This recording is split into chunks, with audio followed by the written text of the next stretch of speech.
words that simply say, you are an unceasing spiritual being with an eternal destiny in God's great universe.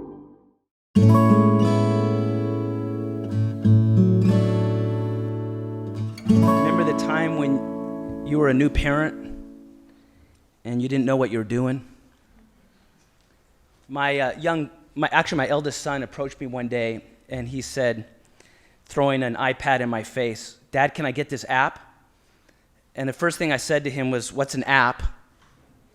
And then he told me what an app was, and I looked down at the app that he wanted to buy. And the point of the game was to kill Southeast Asian rice farmers. So I thought, what am I going to do? How am I going to respond? I'm thinking to myself, this kid just needs a dopamine hit in his brain. You know, he wants that flood of blood to go there and get all excited and get just totally focused into this thing and forget everything else. And so I looked at him just deadpan, and he tried to convince me. He said, you could shut off the blood. And I thought, this is crazy. And then he said, you could shut off the screaming. Like that. He was trying to convince me. So I patted him on the shoulder and I said, go pick flowers. I'm a recovering Luddite, although I do like technology. I like technology that heals my back through surgery, where I could walk out of the hospital the same day. I like technology when I'm in the car and I feel safe when I'm driving. I like technology when I could communicate with friends halfway around the world. Some of you might remember, if you're over 35, 45 years old, how the world used to be. We were connected. It was different, right? But I'm also very critical. I don't even own a cell phone, so I'm a little bit more radical than many others. Do you know that 67% of people who own cell phones, 67% check their cell phones even if they're not ringing or vibrating? So what's that all about? The average college student will check their phone 11 times in class a day. By the time somebody in America, a young person, reaches their 21st birthday, the average young person will have played games for 10,000 hours. Now that's an ironic figure given the fact of, if you recall the Harvard Business Review, that said it takes 10,000 hours of practice to become an expert. So I'm wondering what kind of experts we're becoming. And that concerns me. What shapes us? What shapes us? Bruno Latour is a French philosopher. When I say French philosopher, please don't fall asleep. But in this really fascinating, wise book that he wrote called The Modern Cult of the Factish Gods, he opens with a reflection on an image, an illustration. And it's an illustration of a sculptor who wants to create something out of stone. And that sculptor sits before he even creates anything, and he asks himself, what do I want to create?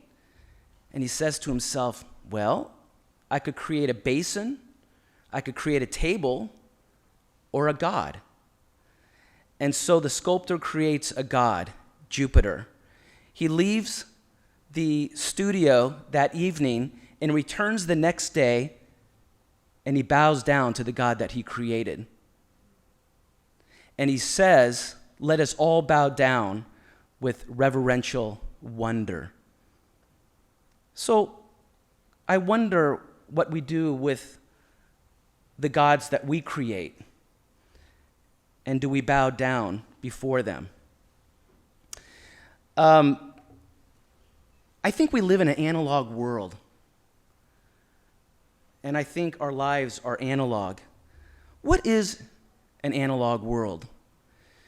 Do you remember when you would go, and maybe it's a parent or grandparent, you'd listen to the radio with their analog tuner, and you would have to kind of deal with that fuzziness and then you get it spot on and it still might not hold.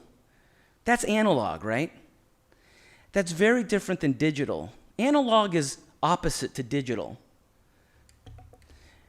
If you think about analog is what exists in the physical world. Digital exists in the virtual world. Analog is like the yin of the digital yang. Analog is full of continuity, connection, connectivity, ascending, descending, while digital is discrete, full of discrete entities, transportable, definable, lacking mystery. I think we live in an analog world. In fact, there's some good things about analog and there's some negative things. One of the most negative things about analog living, the life that we live, and electrical engineers will tell you, you have to deal with a function of analog, which is noise. You think about fuzziness. It's noise. And one way to define noise is unwanted variation. Analog has unwanted variation. And that's how our lives are. And we're familiar with this noise. It's all around us, isn't it? The noise of suffering, the noise of the limits of reason, the noise that's captured in theodicy. But it's not all bad, because in the analog space, we also have a chance to experience joy and curiosity and beauty and mystery. That's the analog world. There are two temptations with our devices. One is the temptation toward false transcendence. We transcend, at least through our devices, we attempt to transcend the material world. And what happens up there? Where our identities are made virtual.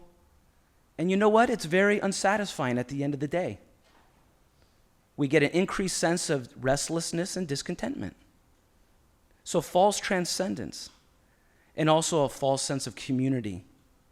It's a kind of community that won't sustain. Maybe you've seen this image before. When you have false transcendence and false community, you can't see the analog around you, the beauty, the mystery, even the creation of our own hands. So the Jesuit William Kavanaugh writes about these kinds of things in a different subject matter, but I think he's helpful here, where he says, for instance, young kids in Illinois who are listening to rap music as a way to show solidarity, at least in their own thinking. They believe they're showing solidarity with poor black Jamaicans are wrong. They're incorrect. Because this kind of virtual community has no real blood and physicality to it. This kind of virtual community is disembodied. It's a disembodied act of consumption, consuming reggae, but there's no real solidarity. And in Kavanaugh's words, it reduces ethics to sentiment. But our Christian faith is really different, because if anything, it's about incarnation, isn't it? Have you ever thought about objects, and I'm thinking about devices here as one example of objects, that objects have agency?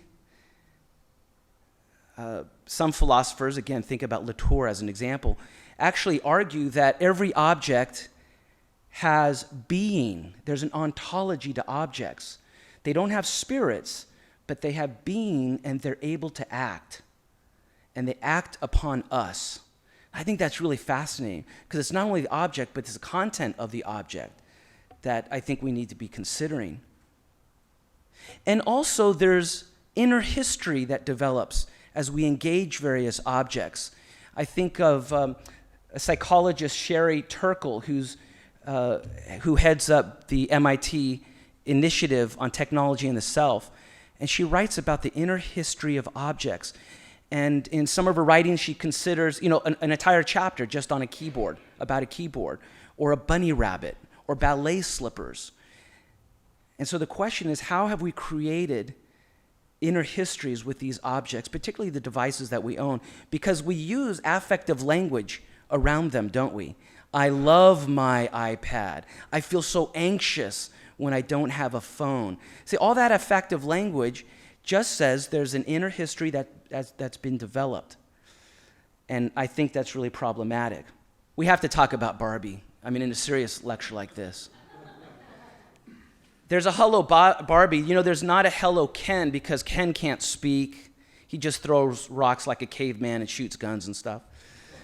But hello Barbie can speak. In fact, she comes programmed with several sentences like, hey, let's talk about friends, sigh.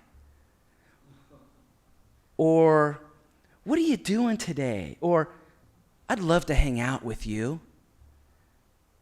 But also included in the hello Dolly, or the hello Dolly, can you imagine how old I am? Okay. The hello Barbie is the fact that when a young person engages with her and says, for instance, I'm really sad, she could engage back, why are you sad? And if that young girl, for instance, says, my Aunt Betty died, hello Barbie will remember that, and a couple of days later will actually ask the young girl, are you still sad because Auntie Betty died?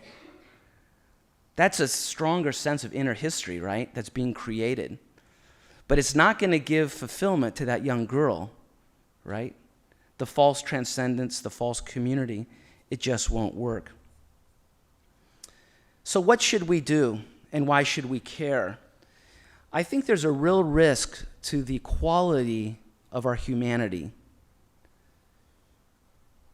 The quality of our humanity. And I think we ought to seek analog virtues. Analog virtues. And what are these virtues? I have a lot of them I could talk about, but I'll just mention a few.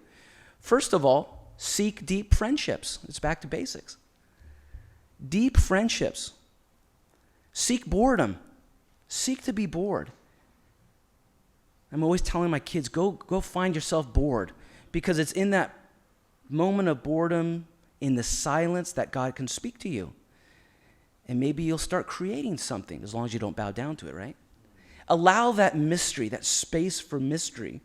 So instead of being so hyperactive and feeling like we have to get into our texts and all that, be really comfortable as a discipline. I'm getting pretty good at that. Again, I don't have a cell phone, but what happens, I'll be at a local grocery store, and I'll stand in line, and I'll turn around and say, oh, where'd you get those onions? Or do you like that kind of whatever? And they think I'm a serial killer for about 2 seconds because I'm breaking the rules, right? And then they realize, oh, yeah, where'd you get that cereal? And all of a sudden, in like 2 minutes, you know what happens? We're both human. And that seems like the greatest gift we could give each other is just to say, isn't that great to be human today? Literally. That's how bad it's gotten in my mind. But to humanize the other, not even knowing their names, not anything else, is really wonderful. Really know the limits of technology.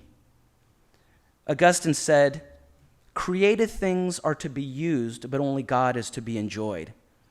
It's a hard one, because I think we do enjoy creative things, but it's something to think about.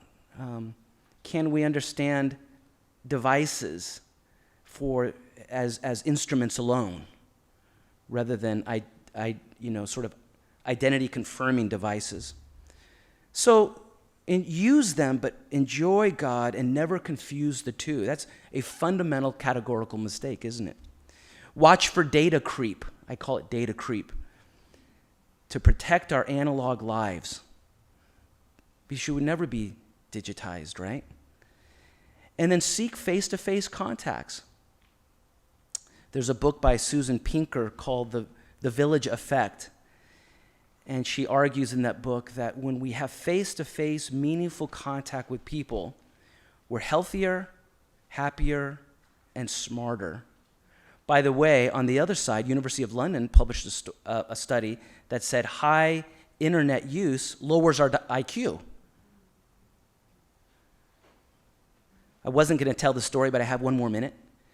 That first son who wanted to get that game,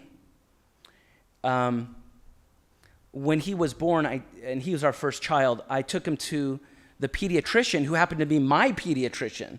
So this pediatrician was a great man of God and at the end of his career. So it was a wonderful experience. And I said, Dr. Whalen, I'm new to all this. I want this kid's brain to grow and just sort of, all the synapses to work really well. And I asked him this question, literally, this is how ignorant I was. What kind of toys do I get him? Like, do I get the black and white ones, the one with edges, the colorful ones? Because all those options are out there, right? This is what Dr. Whalen said. Just look into his eyes. That's the greatest thing to develop his synapses as an infant. And then I thought of a nursing woman. And I thought, that's just amazing. That little child looking at the mom's eyes and how God created us. So we have to get back to that, it seems to me. So in the end, and I want to be sensitive to my time here, don't shut off the blood. Don't shut off the screaming. Maybe put the device down. I don't want to start a movement here, but really, try it. I think if we honor our humanity and the Creator who made us, we might be really surprised at what God will do in that moment when we trust that. Thank you.